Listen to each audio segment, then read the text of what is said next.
Thank you for joining us for tonight's show. My name is Keiko Aguenna, and I am one of the new members of Impro Theater Main Company. Now, we recognize the immense challenges that artists and theater companies are still facing in the light of the pandemic. In our mission to spread joy, Impro has been active throughout the pandemic. In addition to our classes going online, we have presented over 350 live streamed shows for free. So I'm here, you guessed it, to ask for your support in our mission. Now, when you support Impro, you are helping us to offset those costs, to expand our programming, to strengthen our community, and to spread joy. And you're not only helping the performances, you're also helping the school, which is a vital, safe, welcoming place for artists of all levels and backgrounds. And we've made it very easy to make a donation. Just go to improtheater.com, click the donate button, or you can go to, you can text it from your phone, text Impro to 44321. That's 44321, text Impro. And we are a nonprofit organization, so it's completely tax deductible. Well, thank you very much for listening to this pitch and for making a donation. And please enjoy the show.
Impro Theater and the cast and crew of this online performance would like to take this time to honor the indigenous peoples of the ancestral and unceded homelands we each inhabit, and to consider the legacy of colonization and its far-reaching effects. Hey everybody, welcome to Impro Talk. So glad you could join us, whether live on February 12th, 2022, or listening sometime in the future. Speaking of the future, I'm very excited to have our guest today, the ensemble behind Sonder, the improvised podcast.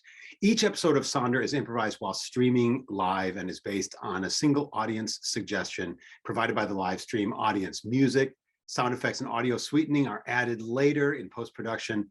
And apart from just a little bit of editing, the story remains exactly as recorded. Today, I have several members of the Sonder ensemble as my guests to talk about their origins and how the show came together and how they make it happen, and anything else they want to talk about. So please welcome to Impro Talk, Sonder. And here they are. Hello. Welcome, everybody. Wow, it's so exciting to have I think more than 50% of the Sonder team. Gail, Brennan is here, Rick Stedman, Andrew Pierce, Trey Anthony Miller, Karen Foreman, Jeff Bowser, Rebecca Lohman.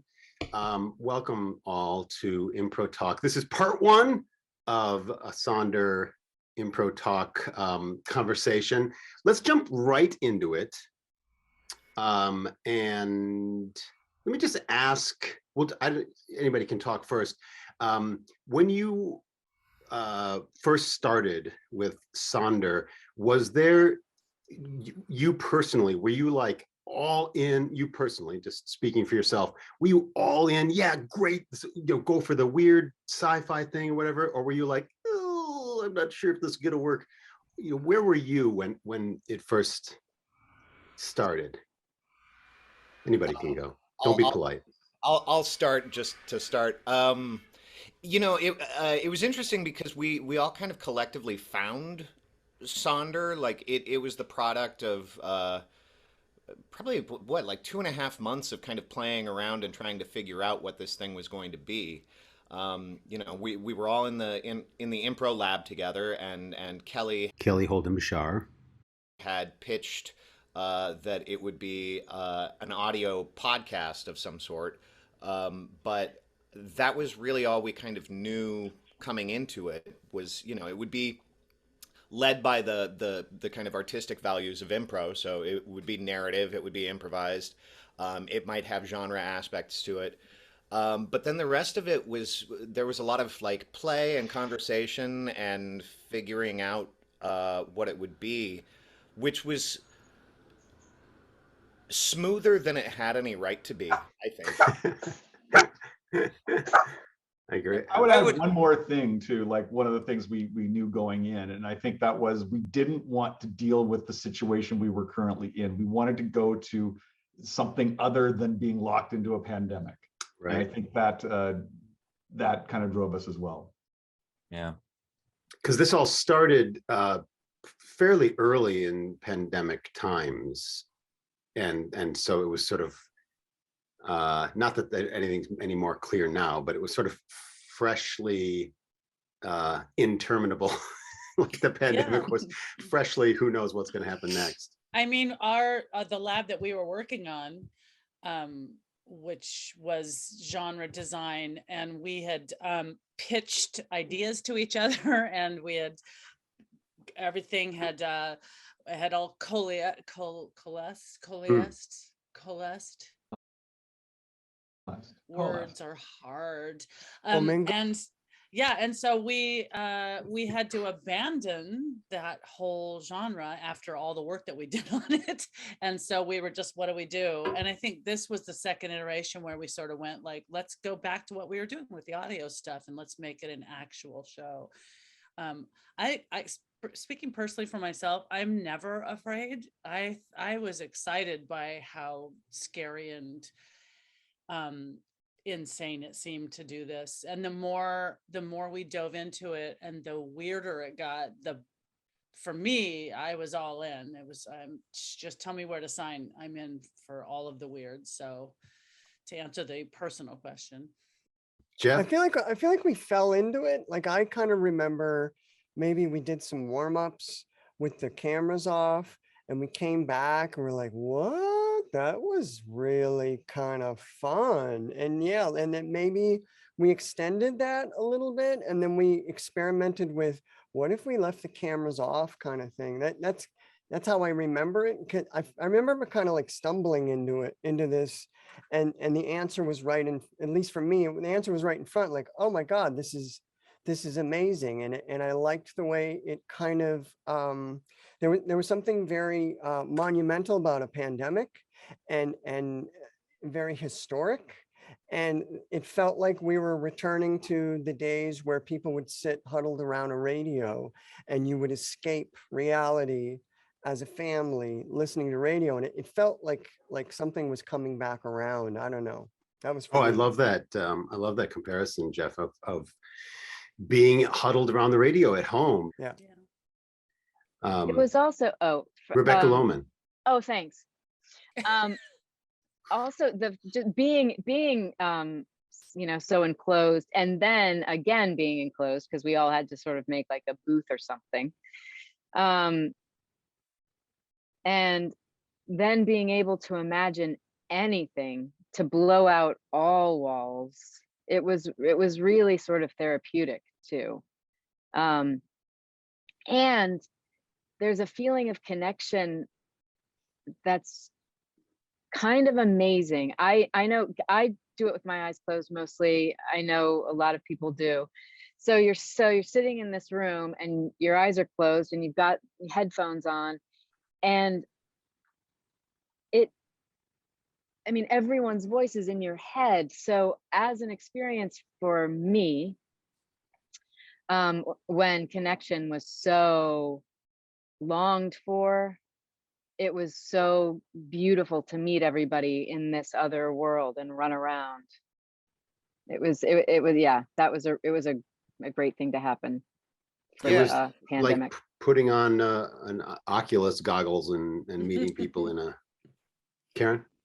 Yeah, I was just going to add to that I think once we landed on the idea of what did you believe was true as a child, it put us into this really fun, playful space that I think improv already provides. But being in the pandemic and, the environment we were in, I felt like for myself, I kind of lost that element of play in my life. And so to have it come through this wonderful suggestion of, what you believed as a child, like that felt like such a fun jumping off point. And it really never felt like work to me. It just felt like pure joy and play. And a lot of the other Zoom things that I had done were just felt a lot heavier. I think because partially of the video element.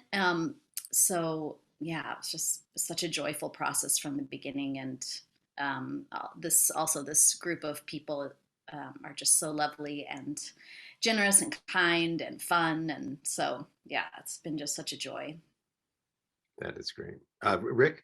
Yeah, just quickly kind of further to what Karen and Rebecca said, like the level of connection I feel like that we've had through this process. Maybe it's because it's audio, maybe it's because we were all kind of creating this thing together, sort of from whole cloth. But like we've been working on this since July of 2020. And Rebecca Lohman and I have yet to meet in person. And Wow. yeah, no, it's true. We've never met in person, unless we like walked past each other at Impro, which maybe that happened, but I don't know that we've met in person.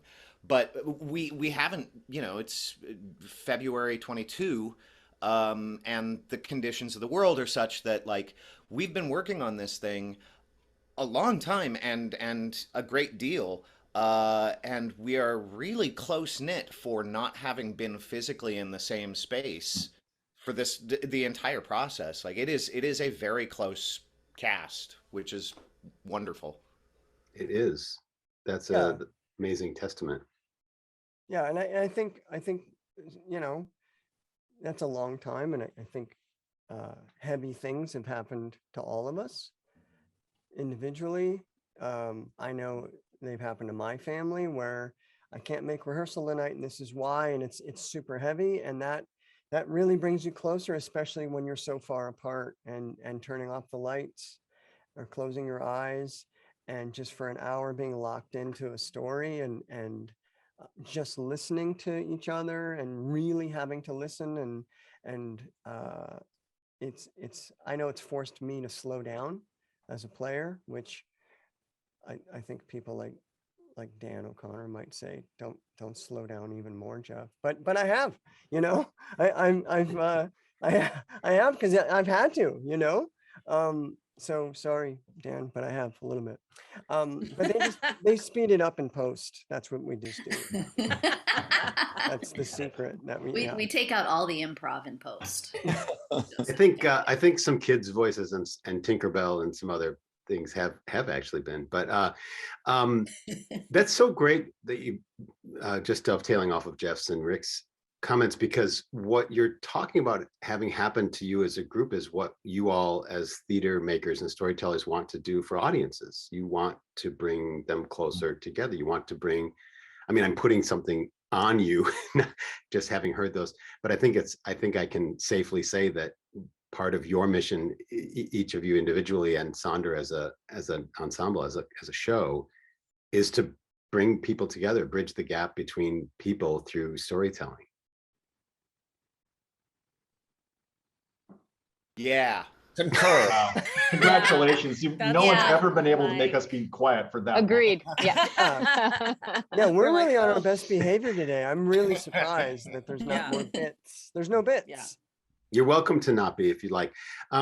There's there's an emotional truth even to the silly episode, because your episodes range from some very heavy ones to some very silly ones, and yet in the episodes, and even frankly, sometimes comparing the live version to what ends up being the edited version, there's this emotional truth to the characters and the acting. There are sometimes moments that are just sort of silly for silly's sake, because you're storytellers and we're riding this sine wave of the story, but there's this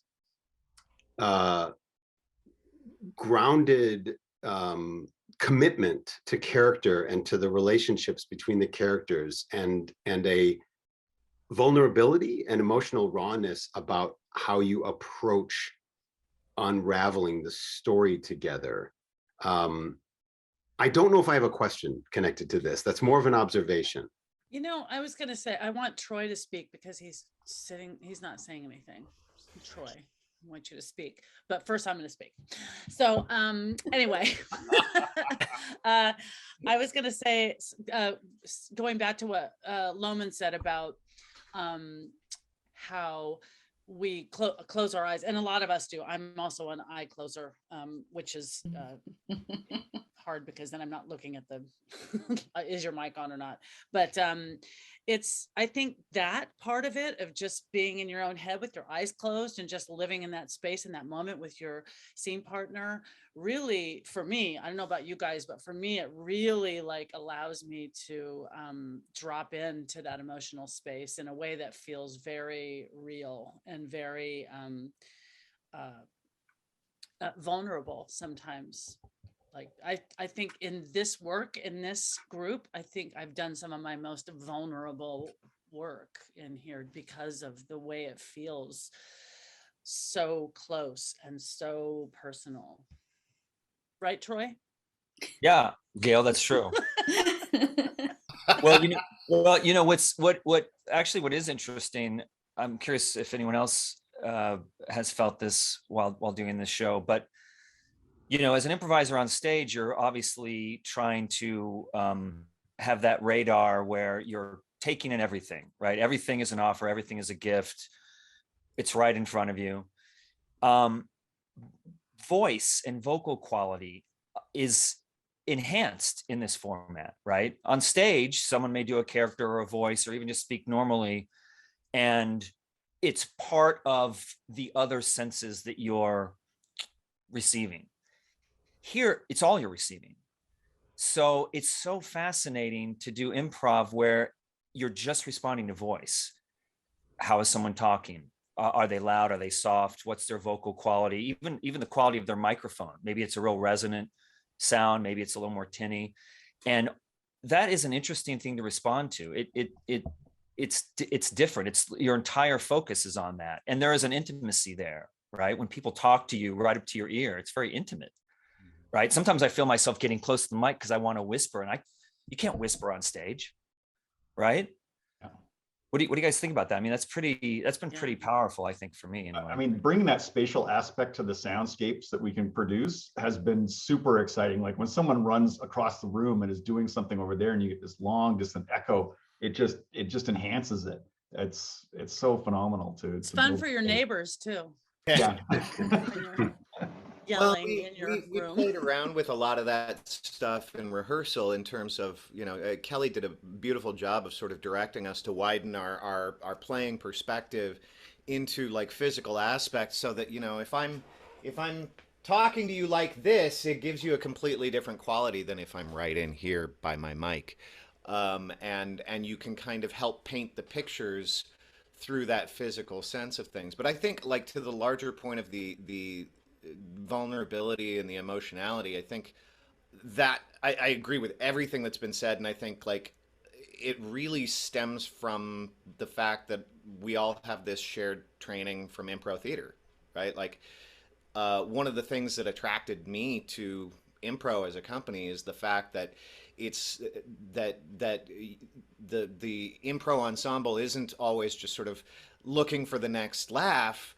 They're looking for the next moment, and that moment can be poignant and powerful. And, so we all have trained under the likes of you, Mike, and Joe McGinley, and Stephen Kieran, and Dan O'Connor, all of these people that we've gotten to watch and model ourselves and our work on the kind of truthfulness that can come out. And, and the fact that kind of emotionality makes the laughs when they do happen like that much bigger. Yeah. And the fact that it's funny because it's truthing really comes into play here, especially when we are getting into the mind of a child, which we can all relate to. But also where the extraordinary is ordinary. So we're not trying to do anything big or broad. We're trying to bring everything down to the level to like human size. And so just that dichotomy alone is kind of an interesting place for humor, because if the monster under the bed says, if the monster under the bed takes a side in a couple's argument, then that is like the distance between monster and like mediator, that's where so we're never trying to make it bigger. We're always trying to make it more relatable and more life size. Yeah, it's great how quickly, and anybody who's listened will know this, how quickly you like it seems as soon as the episode starts, whatever is unusual to our normal life is normal in the story, and then the story continues from that new established platform, which is such a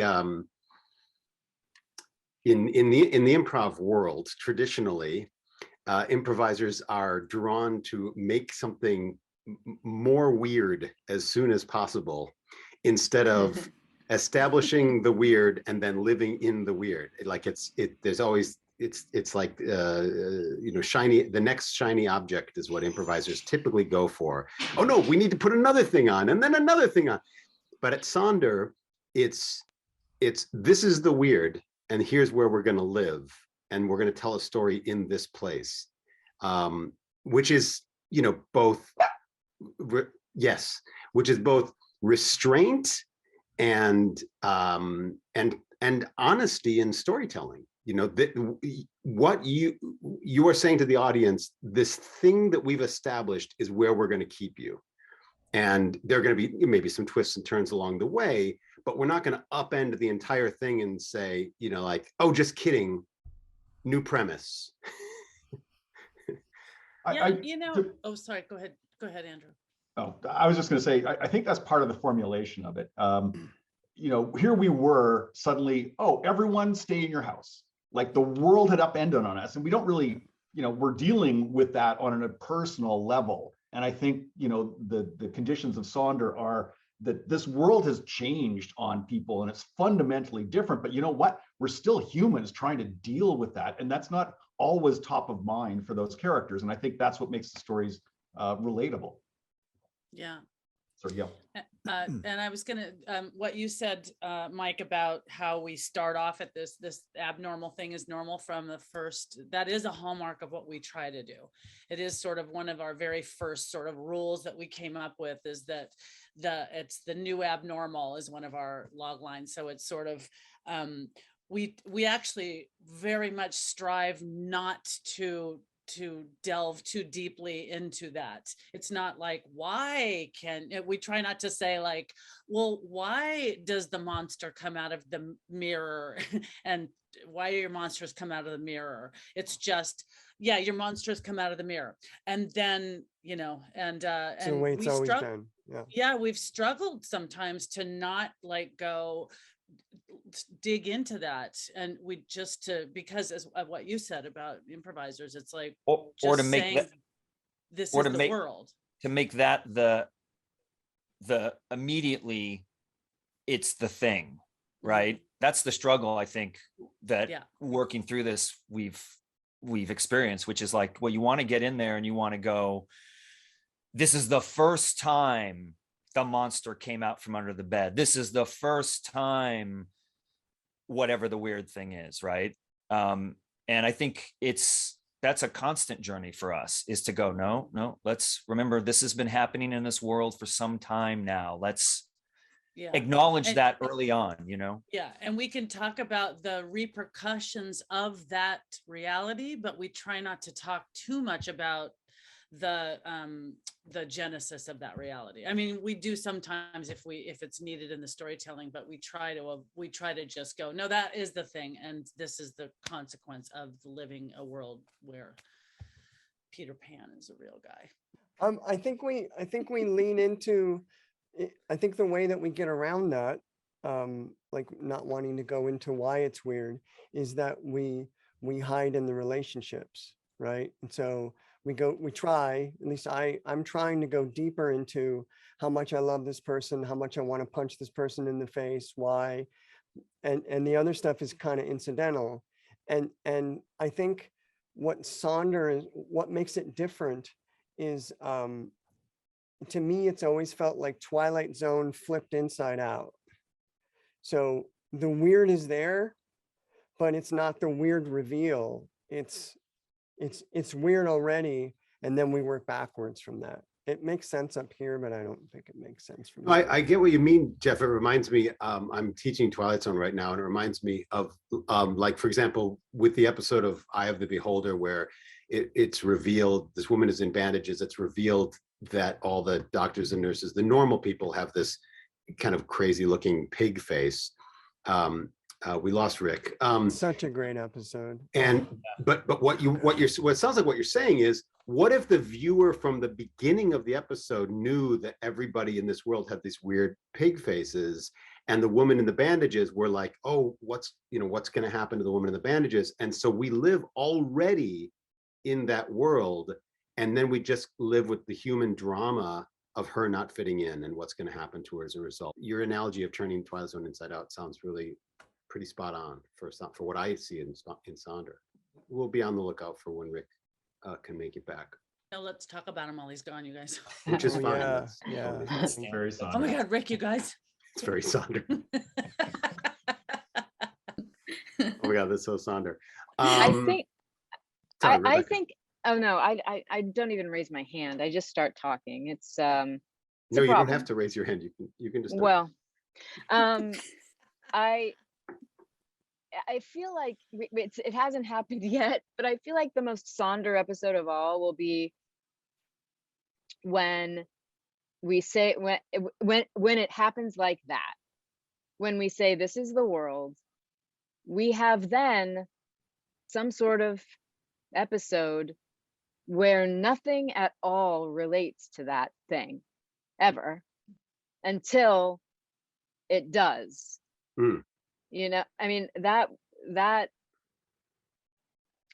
would be sort of perfect, and then informs, you know, everything kind of in retrospect.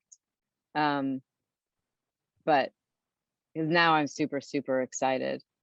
But you know, we have so much fun, and sometimes it's just too much fun to like let it be mundane for too long, you know.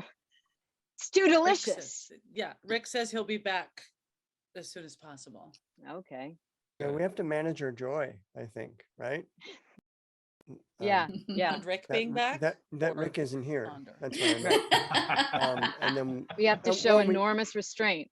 And we also, I mean, we manage our joy about the Sonder crap too. But Is it, the fact that Rick's not here is, how does that manifest itself? I mean, if you're being serious about sort of managing how much fun you're having or something like that, does that mean that the raw version of the episode can go on too long, or that you get sidetracked, or what, or am I inventing a problem that doesn't actually exist?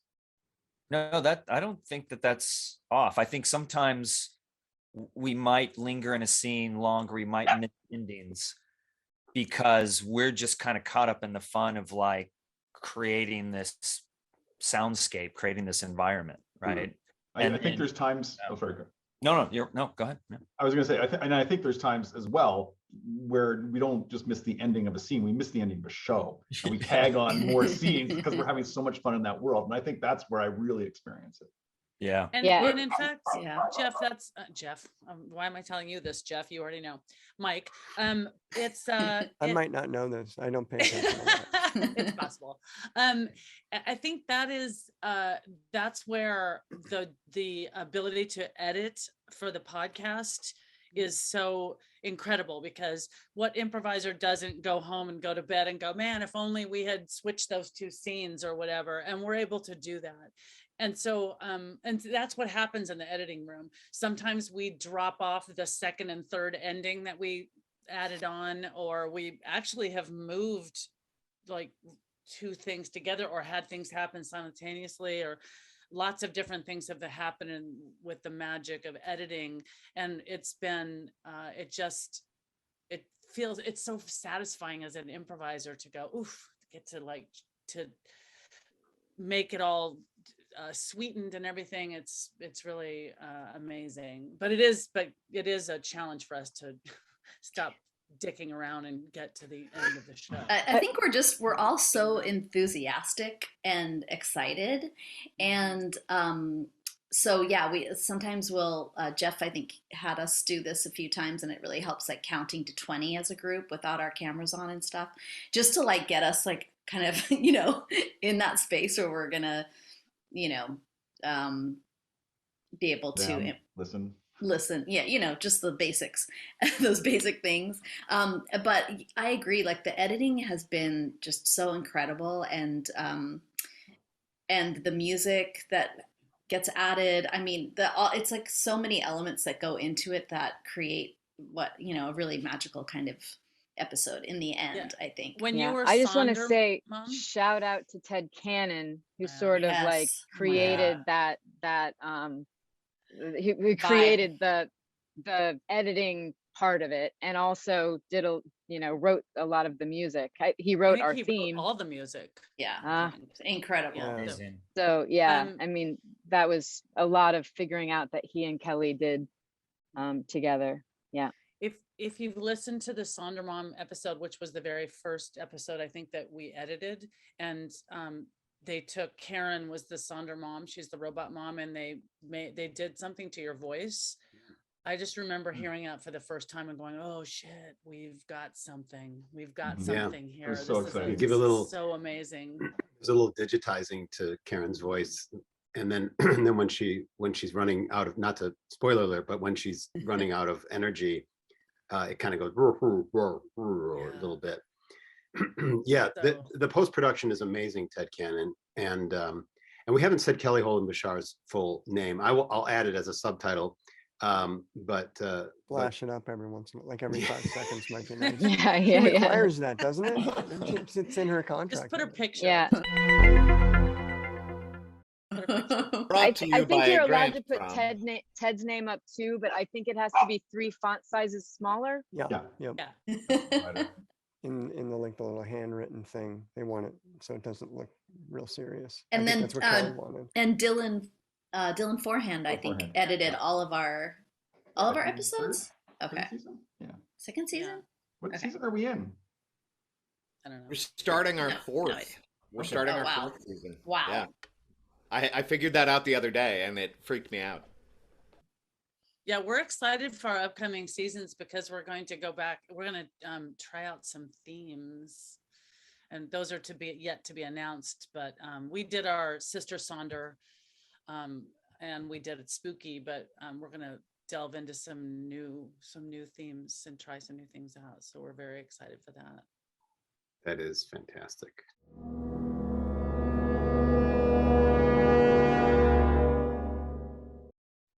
Like Wile E. Coyote's Acme company in the Looney Tunes cartoons, Sonder is a name of things. It's the name of people, it's the name of places, it's the name of products. And it's such a, I don't even know if you'd call it an Easter egg, but it's like such a delightful little thing because it's not hidden. But it's such a delightful little thing. How did it come about that the word Sonder is used in episodes unironically? Who brought we were looking for a name for the show, and someone brought the word Sonder to the cast's attention.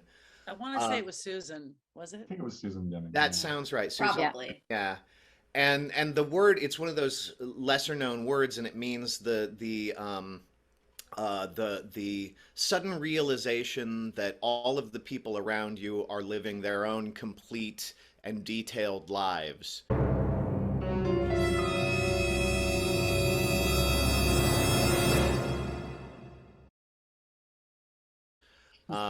And that just, for whatever reason, that sort of resonated with us and what we were doing. So we chose that as the name of the thing. But then when did we start integrating the word into the story? It had happened by the time we started doing shows, because Sonder Mom was in our first show. Yeah, Right. Jeff. I think we were going to call the town Sonderville, and that's where all these weird things happen. And I think that's maybe how we started putting Sonder in everything. That could be. We had a Yeah. few different iterations. We were going to lean a little towards like Bradbury for a minute there, and then we went like Fantastic. Americana. We sort of drifted in and out of a lot of things, but at some point we just stumbled upon the idea that things should be Sonder, like whatever, it could be a corporation or whatever, sort of some important element would be named that, so that was sort of the thread that goes in between all of them. That's And one of my favorite things about the whole thing, frankly. And like normalizing the abnormal, and like it's one of our sort of signpost things for doing the show, and one of the things that we try to remind each other of as we're going into a show is, okay, normalize the abnormal, paint the environment, focus on relationships, say Sonder.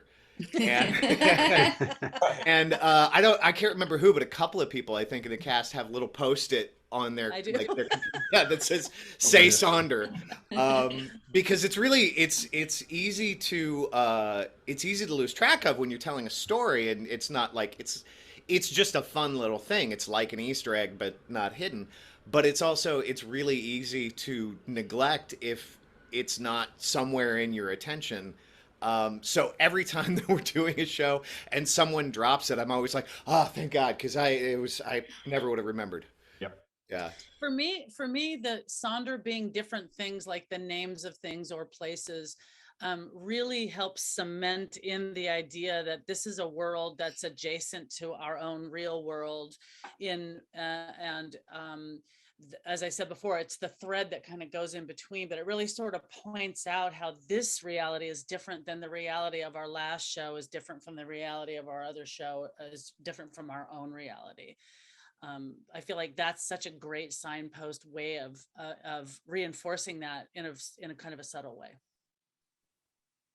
Tell us just a little bit about your background as an improviser, as a storyteller, as an actor. Were you the kid in the backyard getting all the neighborhood kids to do a play? And then maybe add on to that, like what sort of sci-fi things or horror movies or things you had exposure to as a kid? Oh my gosh.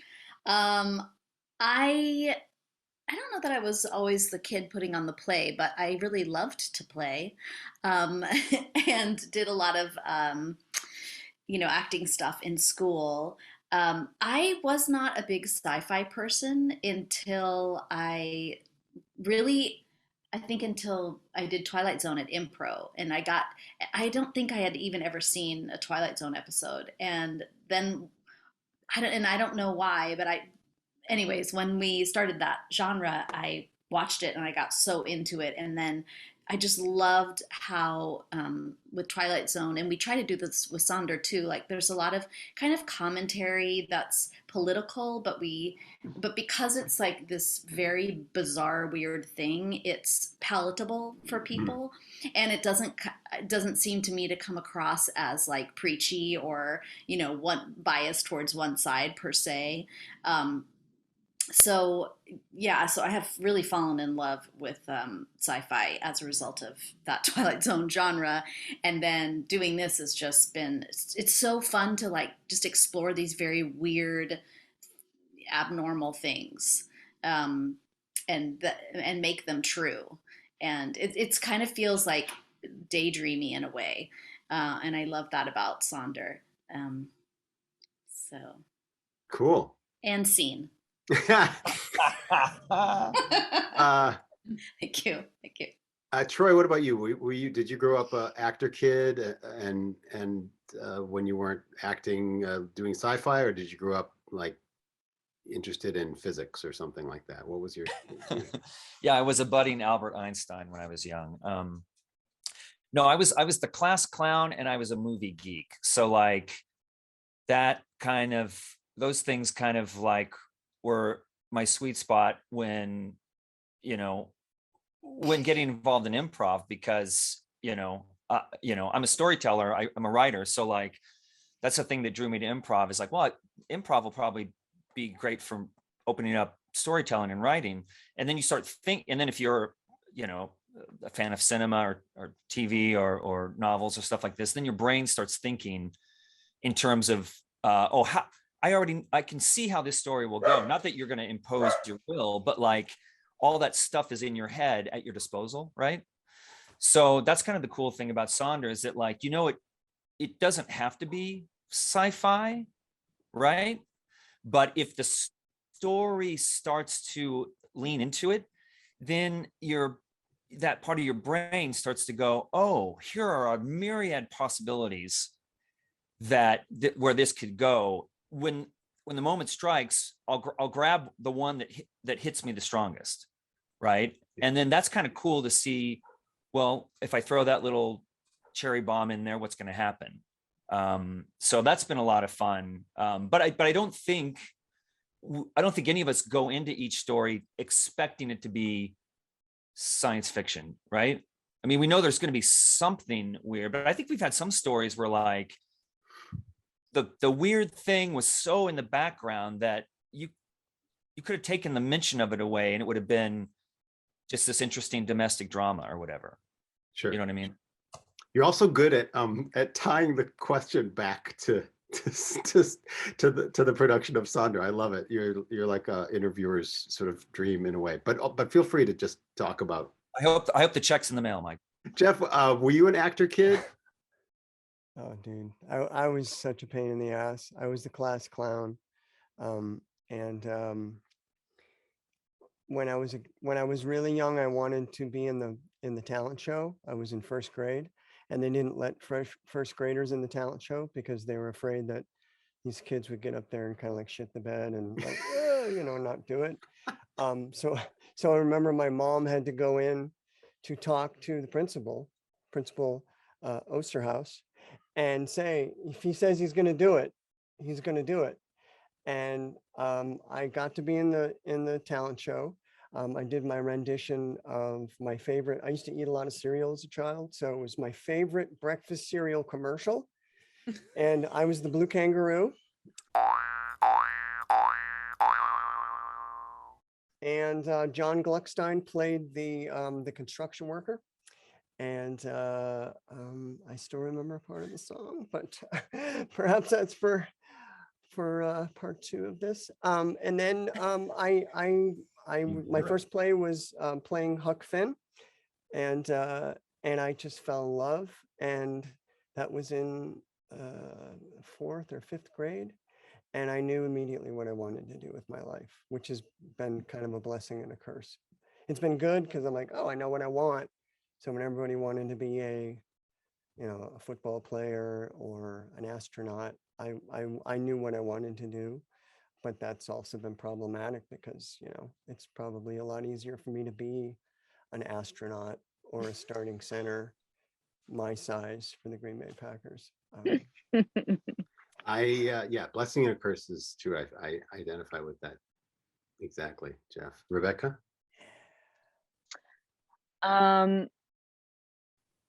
Yeah, I did plays and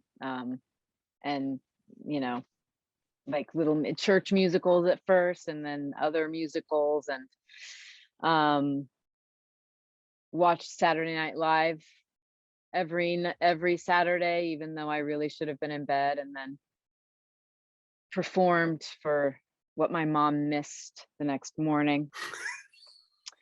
And I was so good at it that even 10 years ago, my mom asked me, perplexed, why I hadn't signed up for Saturday Night Live.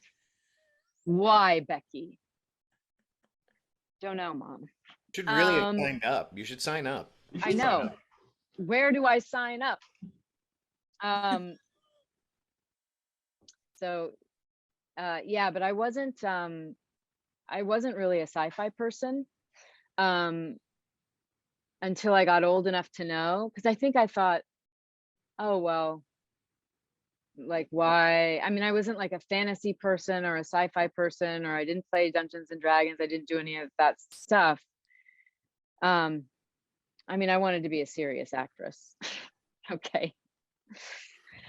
But then later, I realized it's not fiction at all. It's just predictive. And then it's like, oh, that's interesting. So now I have more of a taste for it than I did.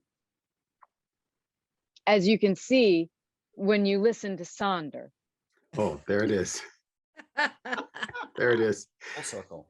Your all's press agent is going to be very happy with how you've done this today. Rick? Message discipline. Message discipline.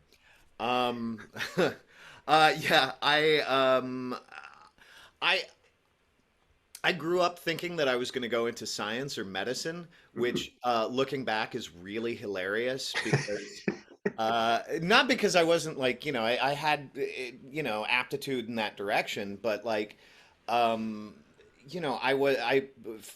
what I'm told by my family, I was performing whole commercials at the age of 2 for them, like the whole thing. And I remember being, when my parents would have friends over, they'd drag me into the living room and say, okay, do Danger Mouse, or, do Inspector Clouseau.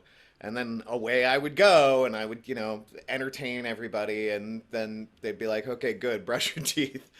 And I would make, like, we had a video camera at one point, like a VHS, big, enormous thing. And I would make terrible movies with my friends in the backyard. And I did school plays, and when I got into high school, I got into like drama and helped start my high school improv group. And all this time, I'm going to go into science.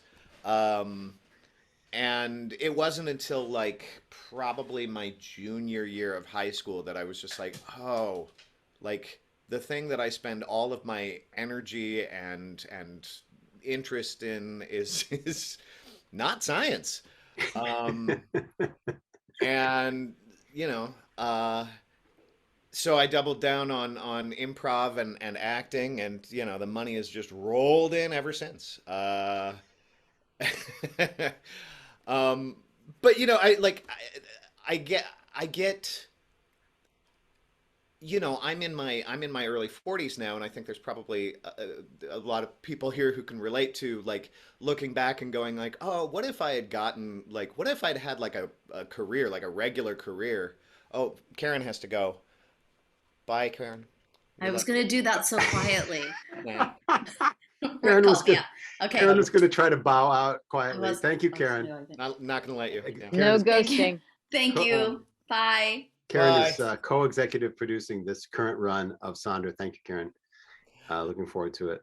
Rick? Well, I was just gonna say, like, I look back and I go, well, what if I had gone, the sort of the safe direction, what would it be like to have retirement savings or,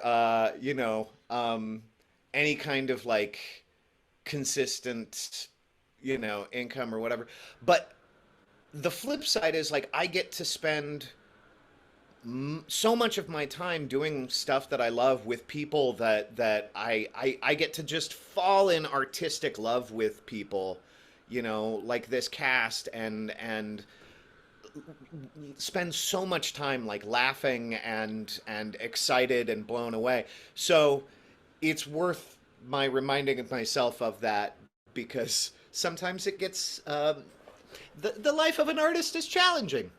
But then you get to work on something like Sonder, the improvised podcast. Back to you, Mike.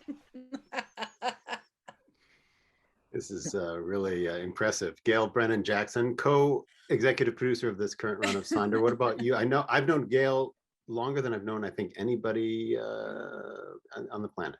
What was the question? Did you grow up an actor kid, and were you exposed? Did you like, or were you drawn to horror movies and Right. sci-fi and that sort of thing as a kid? Yes. Well, Mike, I grew up in a kind of a more rural area, and I had a very rich inner life because there wasn't a lot of kids around to play with, not a ton of kids around. So I was always sort of a little storyteller, but when I was really little, I mostly loved animals, and I hilariously told my mother I was going to be a jockey when I grew up. Because if you know me, I'm 6 feet tall, and that was never going to happen. Of course, I told my mother, how do you know? But so I remember making my brother watch my little plays. I would like get behind the curtains and then open the curtains and make him watch my plays and all that. And I would go off into the woods and just make up my own stories and play in the creek and do my own thing. And so a lot of it later, I realized like, oh, so much of it was just make believe and playing and making up my own worlds and all of that, and so there was not really an opportunity to do theater when I was in grade school, but when I got into high school, I started with dance, which is also hilarious because I am super uncoordinated. But then I got into theater because my friend was in theater, and but I always thought of theater as something that was for other people, and you had to be really good at it, or you had to know what you were doing. And my friend said, no, just come and audition or be in the class or whatever. And so I did, and oh my God, that was it for me. I fell in love with it, and I did it ever since. And then I discovered improv, which was amazing because it was sort of like I was really good at writing when I was a kid. All the way through school, I was bad at everything else, but I was really good at English and writing. And so but I was really lazy and continued to be so. So being able to improvise stories was like writing and being in them at the same time. So what could be better than that? And also having a goof with all these, people that you love, come to love and respect and delight in. And I also loved science fiction. I'm a huge science fiction nerd. I love science fiction. I was terrified of horror movies, though. My friend tormented me with The Birds once when I was, yeah. And I was very afraid of horror movies as a kid, but I loved I loved Star Trek. Loved watching Star Trek after school because I am 150 years old. I was when improv started back in the early 50s, 1850s. So I loved Star Trek. I loved, but I also loved like the Carol Burnett show, and I thought, and even the Sonny and Cher show, all variety shows. So all of that has sort of coalesced. There's that word again that I can't say. Coalesced. Thank you. Into Sonder, the podcast. Right on message. Andrew Pierce, can you coalesce this into? I'm going to keep using that word that I don't know. Andrew, I believe, is the only Canadian import in the cast, in the ensemble of Sonder.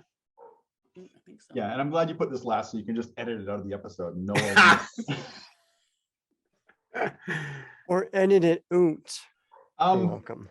I was a little ham until I was about 7 years old, and because I put on shows, I would sing in front of my parents' friends. And I don't know, I'm going to blame daddy issues. Some trauma happened to me when I was 7, and I suddenly became the shyest kid, and basically buried myself in sci-fi books. So yeah, I was all in on that. And because I was so shy, I wasn't the class clown, but I would write for the class clown. I would be the guy behind the scenes, like, wouldn't it be funny if we did this? And then he'd go and do that.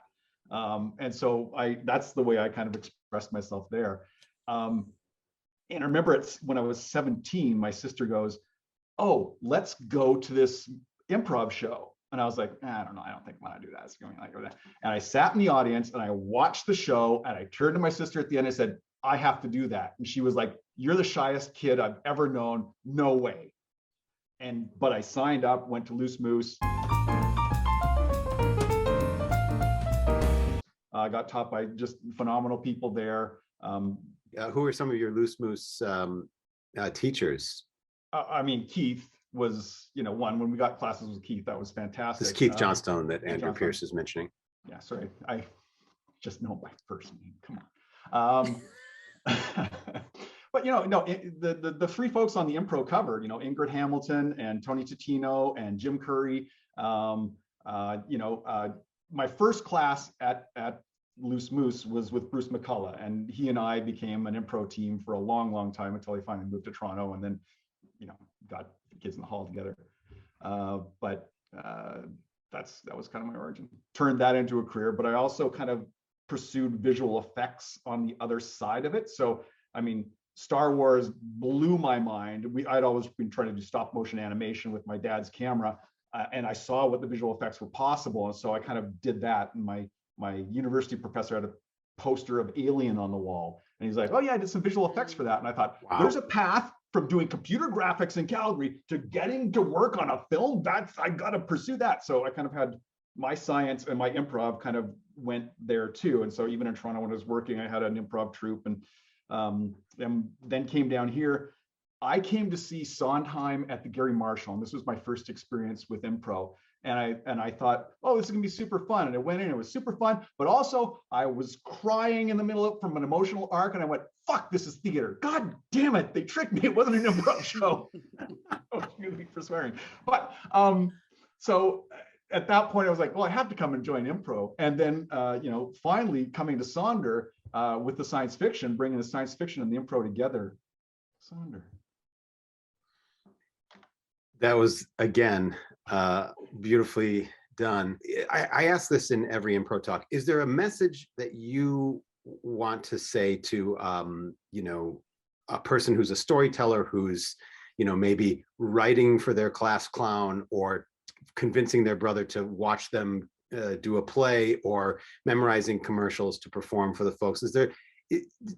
You are all accomplished adult storyteller, actor, improvisers, professionals. What would you say to someone of any age who's kind of leaning artistically and isn't sure what to do or how to do it?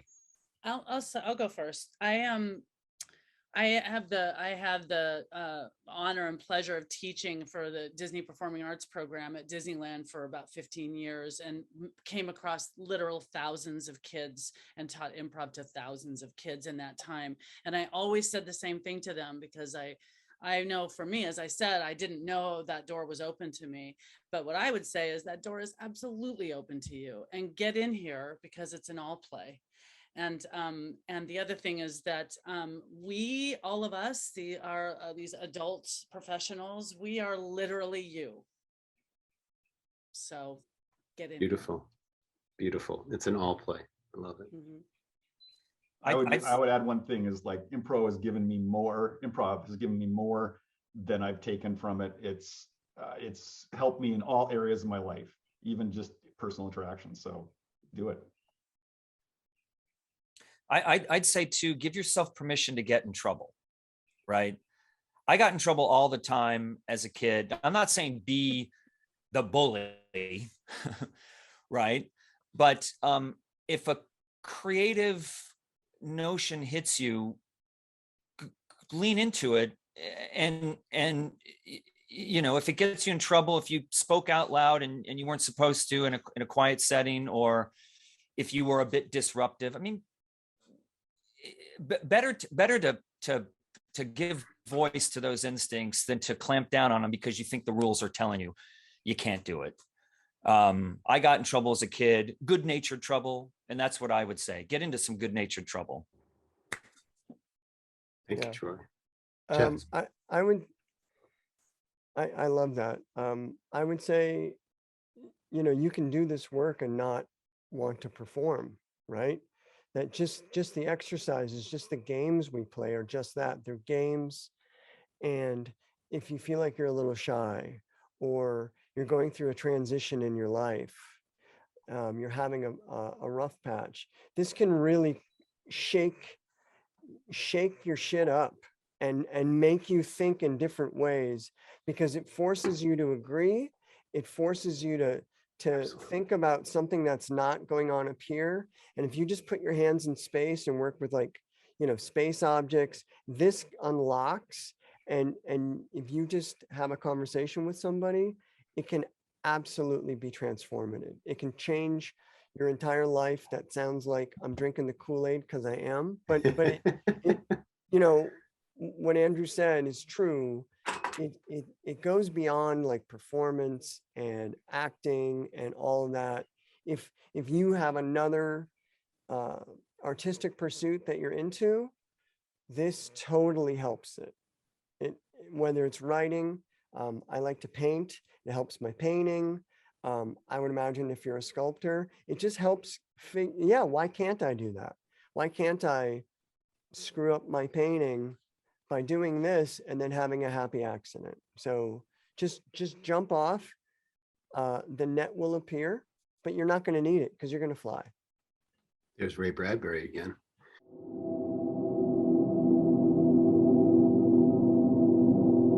Sonder. Anyone else with thoughts for creatively inclined?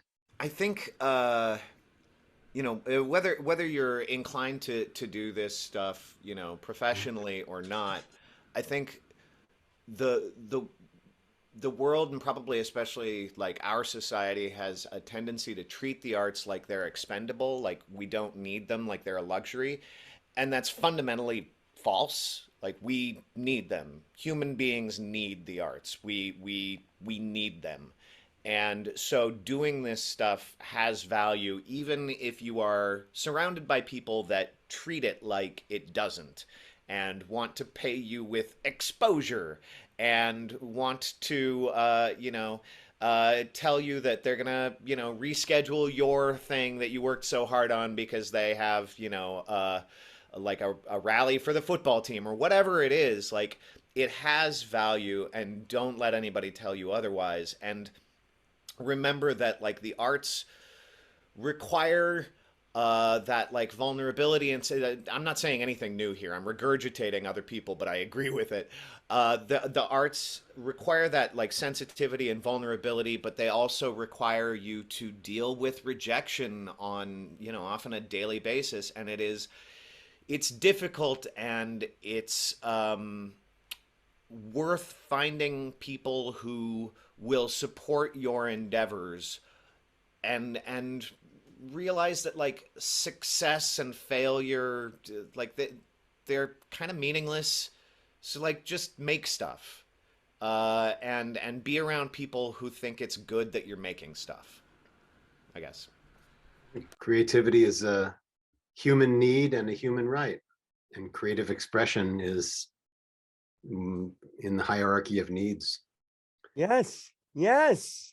Like I in the chat, I'm writing preach when he's going on, and I'm writing arts matter. I mean, I'm a parent, and I know I'm interrupting genre over here, but it's true. Like we take this stuff from kids, and kids are all artists, right? And then it gets beaten out of us. Oh no, you got to get a job, you got to do that. And this is an opportunity to be a kid again, and to realize, oh, this stuff is really important, especially when you're going through a pandemic, especially when you're going through a transition in your life, especially when a redhead just won't shut them up. Sonder. Thank you, Jeff Bowser.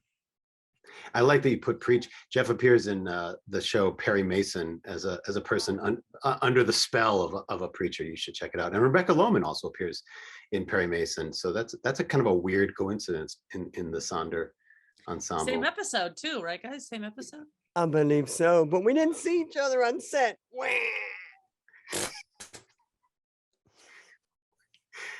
Rebecca Lohman, do you have thoughts for Well, storytellers? I do. I think that I mean, we're always trying to get back what Jeff was just talking about. Like we want to like get the that sense of playback, and that sense of wonder, and so you know, yes, if it's easier if you never let it go, just like try to hold on to that,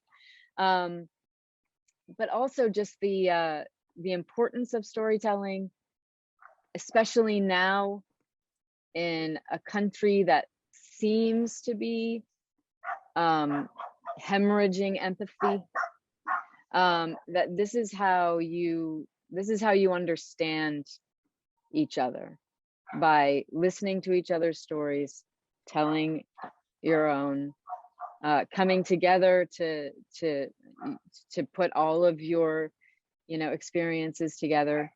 I feel like in a world in which arts education continued past 1970 something, we might be a more cohesive nation. That's really dumb, but I don't know that it's that outsized to say it.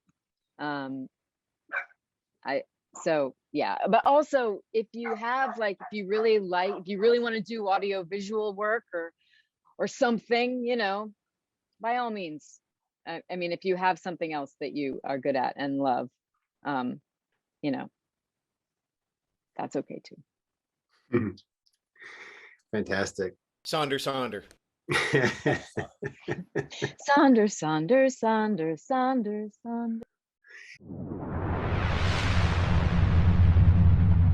Coming up on the Impro Theater YouTube channel, you'll be able to hear Sonder live improvised storytelling Friday the 18th, Saturday the 19th, Sunday the 20th.